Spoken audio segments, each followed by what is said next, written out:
بسم اللہ الرحمن الرحیم۔ السلام علیکم ناظرین، اسلامی انفارمیشن اور واقعات کی ڈیلی سٹوریز کے لیے چینل سبسکرائب کر لیں۔ آج کا ہمارا ٹاپک ہے پیارے آقا حضرت محمد صلی اللہ علیہ وآلہ وسلم کا حلیہ مبارک اور پیاری باتیں۔ ابھی تک ہم لوگ اس کائنات کی تمام حسین مخلوقات اور حسین نظاروں کو ہی نہیں سمجھ پائے، تاہم دیکھی اور اندیکھی مخلوقات میں انسان کو اشرف المخلوقات کہا گیا ہے، اور تمام مخلوقات میں وجہ تخلیق کائنات سرور کونین خاتم النبیین حضرت محمد صلی اللہ علیہ وآلہ وسلم سب سے افضل اور برتر ہے۔ آپ صلی اللہ علیہ وآلہ وسلم جیسا نہ آپ صلی اللہ علیہ وآلہ وسلم سے پہلے کوئی آیا، نہ آپ صلی اللہ علیہ وآلہ وسلم کے زمانے میں، اور نہ ہی قیامت تک کوئی آ سکتا ہے۔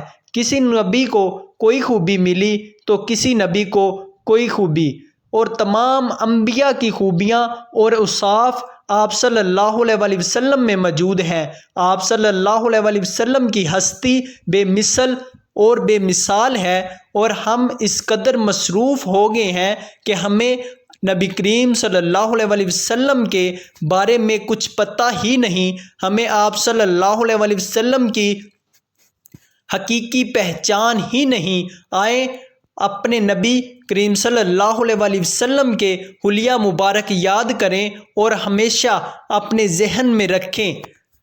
آپ صلی اللہ علیہ وآلہ وسلم کا سر مبارک خوبصورت تھا، بال نیم گنگریالے تھے، اکثر مانگ درمیان سے نکالتے تھے، بال کان کی لو تک لمبے تھے، ماتھا کشادہ تھا، بنویں گول اور کمان دار تھیں، اور درمیان میں بال نہیں تھے، پلکیں دراز تھیں۔ آپ صلی اللہ علیہ وآلہ وسلم کی آنکھیں موٹی، لمبی اور خوبصورت تھیں، آنکھوں میں پتلی سیاہ اور سفیدی چمکتی ہوئی نمایاں تھی، آنکھیں ہر قدرتی سرما کی ہوتی تھی، آنکھوں میں نور و کشش تھی۔ آپ صلی اللہ علیہ وآلہ وسلم جب آنکھ اٹھاتے تو کوئی نہیں دیکھ سکتا تھا، گال مبارک گول تھے، چہرہ مبارک چودھویں کے چاند کی طرح چمکتا، رنگ کلیوں کی طرح خوبصورت چمکتا تھا، ہونٹ مبارک گلابی اور خوبصورت تھے، دانت مبارک گولائی میں سفید اور چمکدار تھے۔ جب آپ صلی اللہ علیہ وآلہ وسلم مسکراتے تو دانتوں سے نور نکلتا تھا، داڑھی خوبصورت اور گھنی تھی، داڑھی اور سر میں 14 یا 20 سفید بال تھے، جن کو آپ صلی اللہ علیہ وآلہ وسلم مہندی یا خضاب لگا کر رنگتے تھے۔ آپ صلی اللہ علیہ وآلہ وسلم کی گردن باریک، لمبی اور سراہی دار تھی، سینہ چوڑا تھا، چھاتی چوڑی تھی، جسم پر بال نہیں تھے، چھاتی کے درمیان بالوں کی ایک باریک سی لکیر تھی جو ناف پر جا کر ختم ہو جاتی تھی، کلائیوں پر ہلکے ہلکے بال تھے، بازو لمبے دراز تھے، انگلیاں لمبی اور سیدھی تھیں، ہتھیلی کشادہ تھی، بالکل سیدھا قد تھا، سینہ اور پیٹ برابر تھے، پاؤں انتہائی نرم نازک تھے۔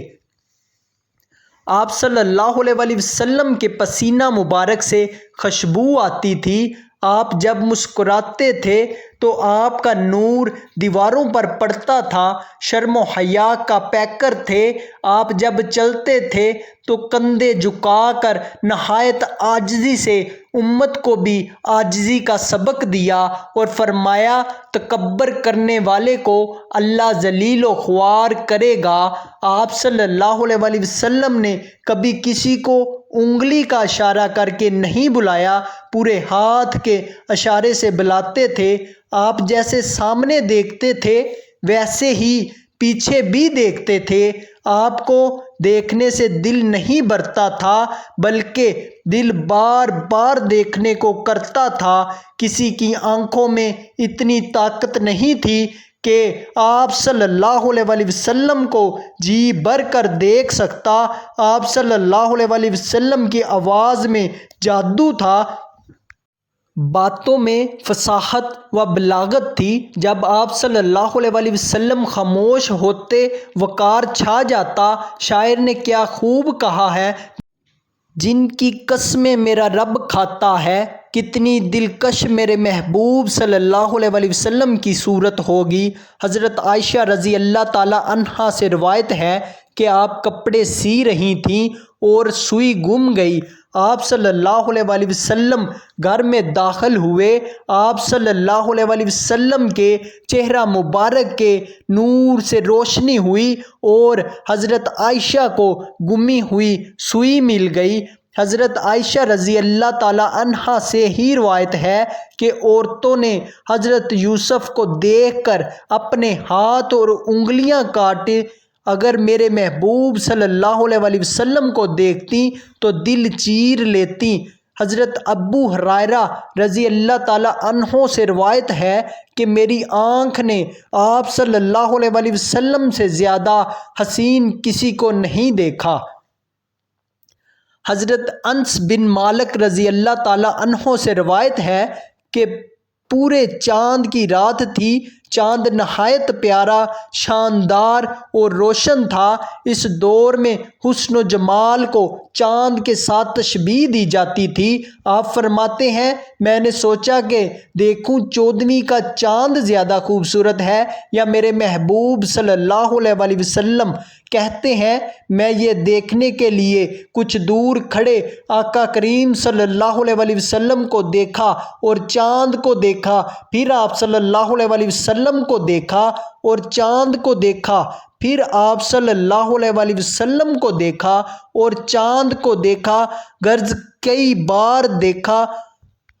آپ رضی اللہ تعالی عنہ فرماتے ہیں، اللہ کی قسم میرے محبوب آقا صلی اللہ علیہ وسلم چاند سے بہت زیادہ خوبصورت تھے۔ امام قرطبہ رحمۃ اللہ علیہ فرماتے ہیں کہ اللہ پاک نے اپنے حبیب صلی اللہ علیہ وسلم کا سارا حسن و جمال اور خوبصورتی تو ظاہر ہی نہیں کی، ورنہ انسان آپ صلی اللہ علیہ وسلم کے حسن کا ایک جلوہ بھی نہ دیکھ پاتا۔ ہم اتنے سنگ دل اور ظالم ہیں کہ اپنے عظیم اور بزرگ برتر آقا صلی اللہ علیہ وسلم سے بے وفائی کیے ہوئے ہیں، آپ صلی اللہ علیہ وسلم کو بھولے ہوئے ہیں۔ آئیں اس وفاؤں والے نبی صلی اللہ علیہ وسلم کو ہر پل یاد کرنے اور آپ صلی اللہ علیہ وسلم کی باتوں کو آگے پہنچانے کا عہد کریں، کیونکہ میرے نبی صلی اللہ علیہ وسلم نے فرمایا، اللہ اس شخص کے چہرے کو تر و تازہ رکھے جس نے ہماری کوئی حدیث سنی، یاد کی اور یہاں تک کہ آگے پہنچا دی۔ ہم سب جب اپنے آقا صلی اللہ علیہ وسلم کا یہ حلیہ مبارک اور زندگی کے پہلو یاد رکھیں گے تو جلدی ہمیں آپ صلی اللہ علیہ وسلم کا دیدار بھی نصیب ہوگا اور آپ صلی اللہ علیہ وسلم کی شفاعت بھی انشاءاللہ۔ اللہ حامی و ناصر۔